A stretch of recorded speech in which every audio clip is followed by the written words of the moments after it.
ನಮ್ಮ ಮುನ್ರತ್ನ ಅವರು ಬಹಳ ಚೆನ್ನಾಗಿ ಒಳ್ಳೆ ಫಸ್ಟ್ ಕ್ಲಾಸ್ ಸ್ಟೋರಿ ಎಲ್ಲ ಚೆನ್ನಾಗಿ ಹೇಳಿದ್ದಾರೆ. ಬಹಳ ಸಂತೋಷ. ಅದೇ ಮುತ್ತುರತ್ನ, ಇದು ಮುತ್ತುರತ್ನ ಅವ್ರೇನು ಹೇಳಿದ್ದಾರೆ, ಅವರು ಏನೋ ಒಂದು ಕ್ಯಾಲ್ಕುಲೇಟ್ ಮಾಡಿ 30 ಮೀಟರ್ ರೋಡ್ ಮಾಡ್ತಾ ಇದ್ದೀರಿ, 1 ಎಕರೆಗೆ 4,300 ಕೋಟಿ, ನೀವು ಅದಕ್ಕೆ ಬರ್ತಾ ಇದ್ದೀರಿ 40% ಪ್ರೀಮಿಯಂ ಎಫ್ಐಆರ್, 1 ಎಕರೆಗೆ ನೀವು ಅದೆಷ್ಟೋ 260 ಕೋಟಿ ರೂಪಾಯಿ ಸಂಪಾದನೆ ಮಾಡ್ತಾ ಇದ್ದೀರಿ, 263 ಕೋಟಿ ರೂಪಾಯಿ ಪ್ರಾಫಿಟ್ ಮಾಡ್ತಾ ಇದ್ದೀರಿ ಅಂತೆಲ್ಲ ಕೂಡ ಹೇಳಿದ್ದಾರೆ. ನನಗೆ ಅರ್ಥ ಆಗಲಿಲ್ಲ, ಮುನ್ರತ್ನ ಅವರು ಹೇಳಿದ್ದು ಅರ್ಥ ಆಗಲಿಲ್ಲ. ಅವರೆಲ್ಲ ಕೆಲವೆಲ್ಲ ಹೊಸದಾಗಿ ಏನೋ ಹೇಳಿದ್ದು. ಮುನ್ರತ್ನ ಹಿಸ್ಟ್ರಿ ನಾನೇನು ಹೇಳಬೇಕಾದಿಲ್ಲ. ಮುನ್ರತ್ನ ನನಗೂ ಗೊತ್ತಿದೆ. I know him last 45 years ಗೊತ್ತಿದೆ. ನಂಗೆ ಸದ್ಯ ಏನೋ ಬೈ ಗಾಡ್ ವಿಲಿಂಗ್ಲಿ ಸದ್ಯ ಎಲ್ಲಿರಬೇಕು ಅಲ್ಲಿದ್ದಾರೆ. ನೀವು ಹೆಂಗೆ ಡೈಜೆಸ್ಟ್ ಮಾಡ್ಕೊಳ್ತೀರೋ ಮಾಡ್ಕೊಳ್ಳಿ. ಮುನ್ರತ್ನ ಬಂದಿರು ನನ್ನ ಹತ್ರ, ಬಂದು ಅವ್ರ ಅನೇಕ ನೋವುಗಳೆಲ್ಲ ಹೇಳ್ಕೊಂಡ್ರು. ನಾನು ಅವ್ರದ್ದು ಕೇಸ್ಗಳಿಗೆ, ಪರ್ಸನಲ್ ಕೇಸು, ಅಸೆಂಬ್ಲಿಲಿ ಏನು ನಡೀತು, ಕಾರಲ್ಲಿ ಏನು ನಡೀತು, ವಿಧಾನಸೌಧದಲ್ಲಿ ಏನು ನಡೀತು, ಅವ್ರ ಕ್ಯಾಬಿನೆಟಲ್ಲಿ ಏನು ನಡೀತು, ಅದೆಲ್ಲ ನನ್ನ ಹತ್ರ ಸ್ಟೋರಿ ಇದೆ.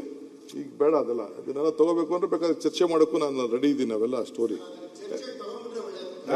ನೋಡ, ನೀನ್ ಆಗಲ್ಲ ಕಣಯ್ಯ. ಏನೇನು ಹೇಳಿದ್ದಾರೆ ಆದಷ್ಟು ಬಹಿರಂಗ ಪಡಿಸಿದ್ರೆ ಬಹಳ ಒಳ್ಳೇದು. ಕಾರ್ದು ಇರ್ಬೋದು, ಆಯ್ತಪ್ಪ ಕೂತ್ಕೊಳ್ಳಿ ಅವರೇ, ಏನಪ್ಪ ಅಣ್ಣ ಮುನ್ರತ್ನ ಆಗಲ್ಲ ಅಂತ ಹೇಳಿದ್ರಲ್ಲ, ನಿಮಿಷ ನೀವೇನ್ ಎದ್ದೇಳ್ತಿದ್ದೀರಿ? ಯಾವ್ದಕ್ಕೆ ಕೇಳ್ತೀನಿ ಅಂದ್ರೆ 1 ನಿಮಿಷ ಕೂತ್ಕೊಳ್ರಿ. ಉತ್ತರ ಕೊಡ್ಲಿ ಅವರೇ. ಅಶೋಕ್ ಅಣ್ಣಂಗೆ ಏಡ್ಸ್ ಚುಚ್ಚಕ್ ಹೋದವ್ ನಾನಲ್ಲ. ಏಡ್ಸ್ ಕಂಪ್ಲೇಂಟ್ ಇದೆ, FIR ಇದೆ. ಈಗ ಯಡಿಯೂರಪ್ಪನ ಮನೆ ಏನಾಯ್ತು ಅಂತ ನಾನು ಹೇಳಬೇಕಾಗಿಲ್ಲ. ಮಾತಾಡಕ್ಕೆ ಅವಕಾಶ ಕೊಡ್ತೀರಾ ಇಲ್ಲ? ಮಾತಾಡಲಿ, ಉತ್ತರ ಮಾತಾಡಕ್ಕೆ ಅವಕಾಶ ಕೊಡ್ತೀರಾ ಇಲ್ಲ? ಇಂಡಿವಿಜುವಲ್ ಬೇಡ, ಇದು ನಾವು ಕಾರ್ಪೊರೇಷನ್ ಕೊಡ್ತೀರಾ ಇಲ್ವಾ? ಕಾರ್ಪೊರೇಷನ್ ಕೂತ್ಕೊಳ್ಳಿ. ಕಾರ್ಪೊರೇಷನ್ ಬಗ್ಗೆ ಇಂಡಿವಿಜುವಲ್ ಆಗಿ ಬೇಡ. ಇಂಡಿವಿಜುವಲ್ ಅಂದ್ರೆ ನೀವು ಅವ್ರದ್ದು ಏನೈತೆ ನಮ್ಗೆ ಗೊತ್ತಿಲ್ಲ. ಮಾತಾಡ್ಕೊಳ್ಳಿ.